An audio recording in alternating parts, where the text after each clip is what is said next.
I never thought the sound of clinking champagne glasses would still make my stomach tighten, even years later. But here I am, standing in my corner office on the 32nd floor of a downtown high-rise, watching the skyline fade into dusk. My silk blouse feels cool against my skin, my heels are kicked off onto the desk, and yet my chest is heavy, like I'm still back in that ballroom, with 200 pairs of eyes staring at me after my sister's hand cracked across my face. Her wedding night. 200 witnesses. One slap that burned hotter than any insult ever could. My phone buzzes against a glass table, pulling me back. The screen lights up with a name I haven't seen in years. Rachel. My sister. I hesitate. The city hums outside, headlights tracing streaks of gold through the rain. For a moment, I consider letting the call fade into silence. But curiosity, no, something sharper, like unfinished business, makes me answer. Her voice trembles, not with rage this time, but something I can't place. Hannah, I need to talk to you. Please. And just like that, the past rips its way into my present. I can still feel the sting of that slap, the humiliation of standing there, my refusal twisted into betrayal in her eyes. She wanted my condo. I said no. And in her perfect white dress, she struck me down in front of everyone we knew. Now she's reaching out. And I don't know why. I was 23 when the fractures in my family really began to show. Back then, I was still the girl who wanted to be included, who tried to belong. Rachel was always the golden child, charismatic, effortlessly adored, the one who could walk into a room and have every head turn. I was quieter, the one who stayed in the corner with a book, the one people forgot until they needed something. The fight started long before the wedding. It began in my parents' living room, the night she told me I was lucky to have a condo when she and her fiancé were struggling. I can still see her, legs tucked neatly under her, French manicured nails tracing the edge of her wine glass. Hannah, you don't even need it, she said, her tone sweet but laced with expectation. It would mean so much if you just gifted it to us. Think of it as your wedding present to me. My throat tightened. The condo wasn't just property, it was survival. It was the first place that was truly mine, bought with endless late-night shifts and the kind of sacrifices nobody saw. I felt my palms sweat, my heart race, but I managed to say, "No, Rachel. It's not possible." Her smile evaporated. My parents shifted uncomfortably, but said nothing. Silence stretched, heavy and suffocating, until she scoffed, "Selfish. You've always been selfish." The words stung, but they weren't new. I remember excusing myself, stepping out into the cold night air, tears burning at the corners of my eyes. My hands shook so badly, I almost dropped my keys. That's when I pulled out the small silver locket my grandmother had given me when she was alive. Inside was a note, written in her delicate script. "Stand firm. What is yours is yours." I pressed it to my chest, whispering her words like a prayer. That locket became my anchor. From that night on, I knew things would never be the same.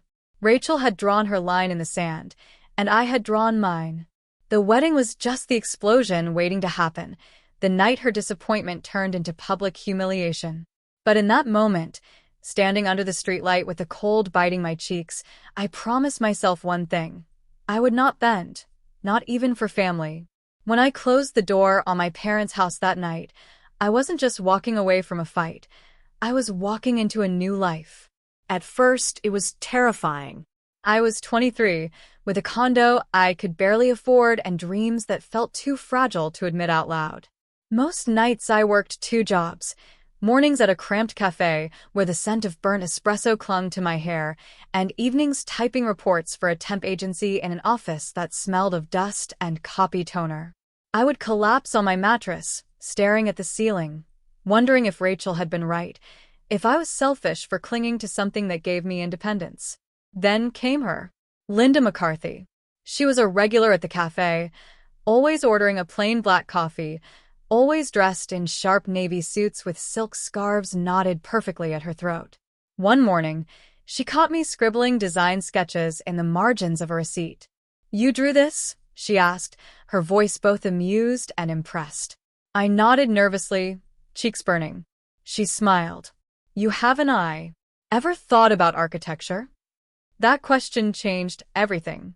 Linda wasn't just a customer, she was a partner at a boutique architectural firm. She invited me to shadow her, then later pushed me to apply for internships I never would have had the courage to seek. It wasn't easy. I juggled classes, unpaid internships, and side jobs to pay bills. There were nights I cried over blueprints that didn't make sense, mornings when exhaustion made me spill coffee down the same silk blouse I wore on repeat. Men in boardrooms dismissed me, assuming I was the intern sent to fetch water, not the one with ideas worth hearing. But slowly things shifted. My first victory was tiny. A client chose my design concept for a community park over sketches from senior architects. I remember clutching the acceptance letter in my trembling hands, tears dripping onto the paper. That was the first time I believed I could do this. More small wins followed. A freelance project. A contract that actually paid enough to cover more than rent. Then, one glorious morning, I received my first official job offer at Linda's firm.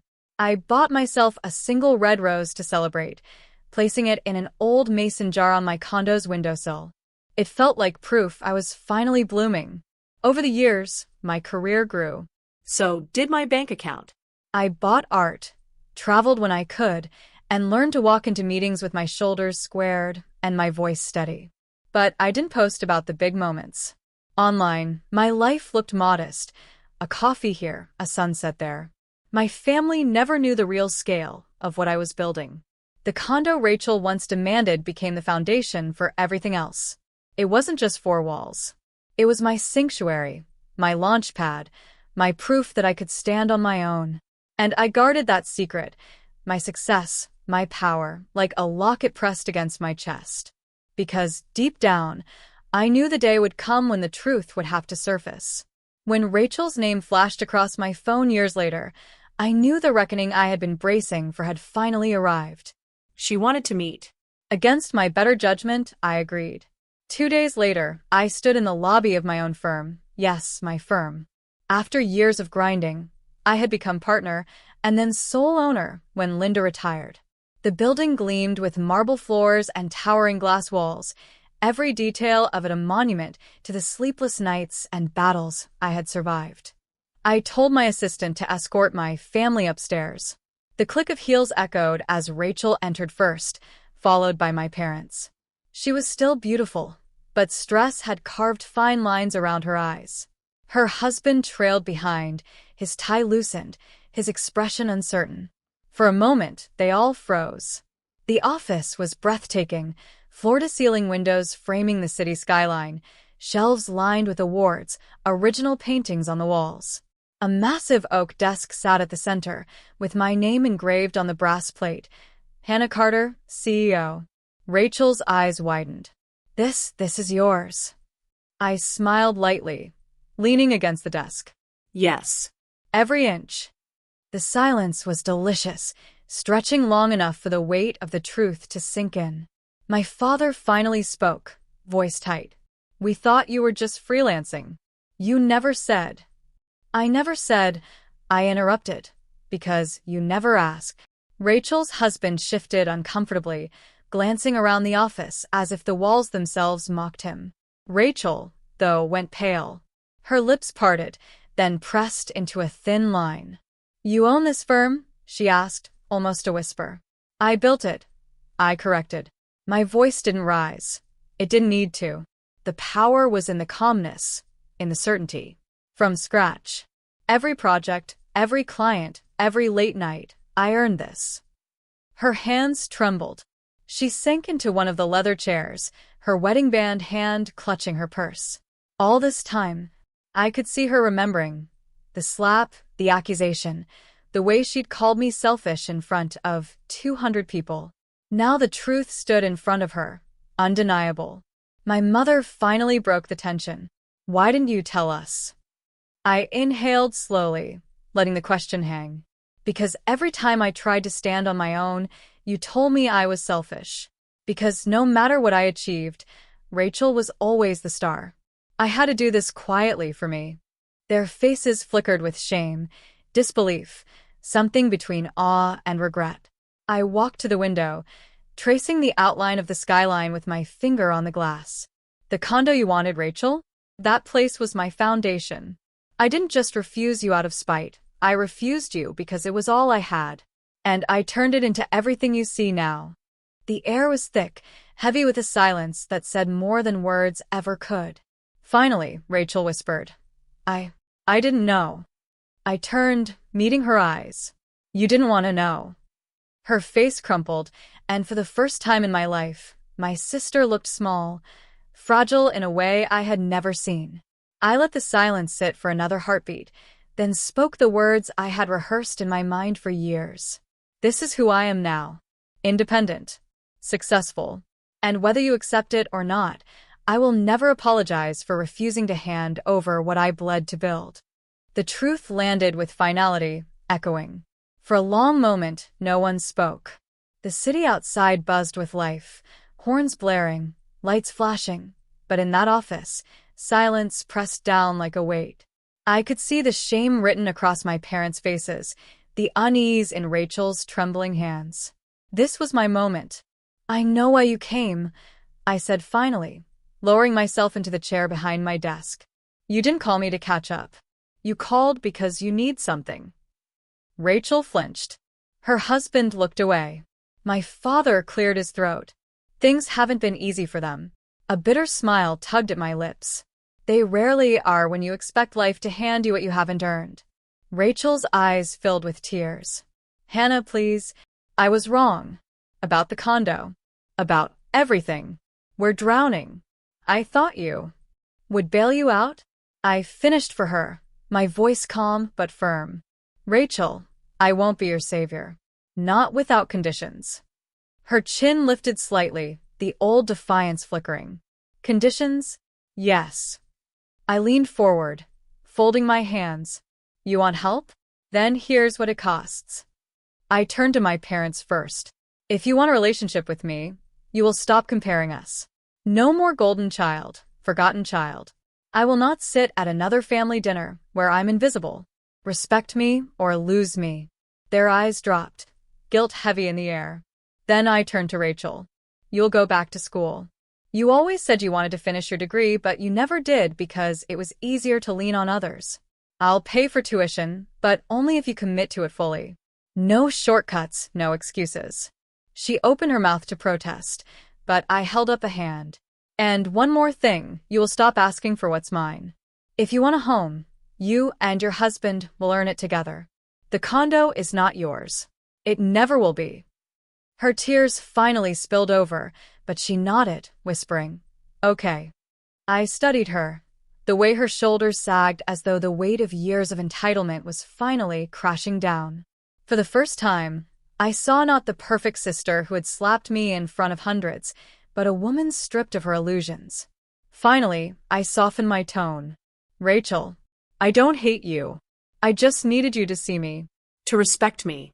If this is the only way, then so be it. But know this.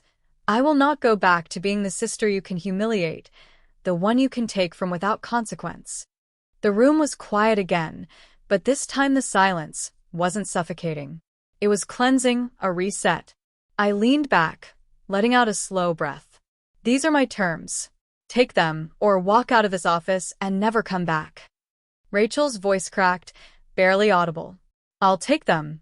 And with that, the balance shifted, finally, irrevocably in my favor.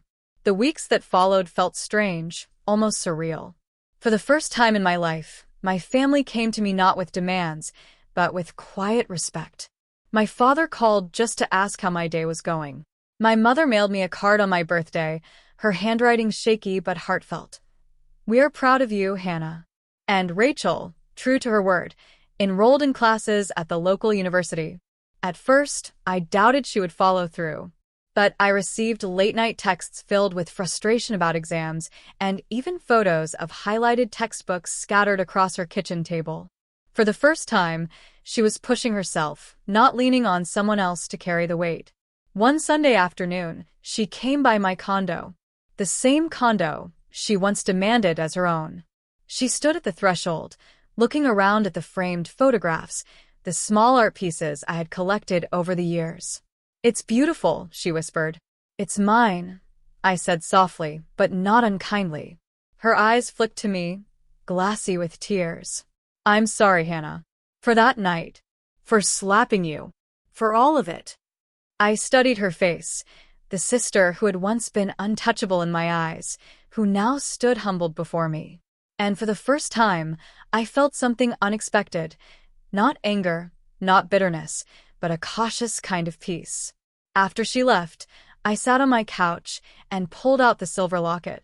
The one my grandmother had given me, the one that had steadied my hands when I shook, that had reminded me to hold firm when everyone else tried to pull me down.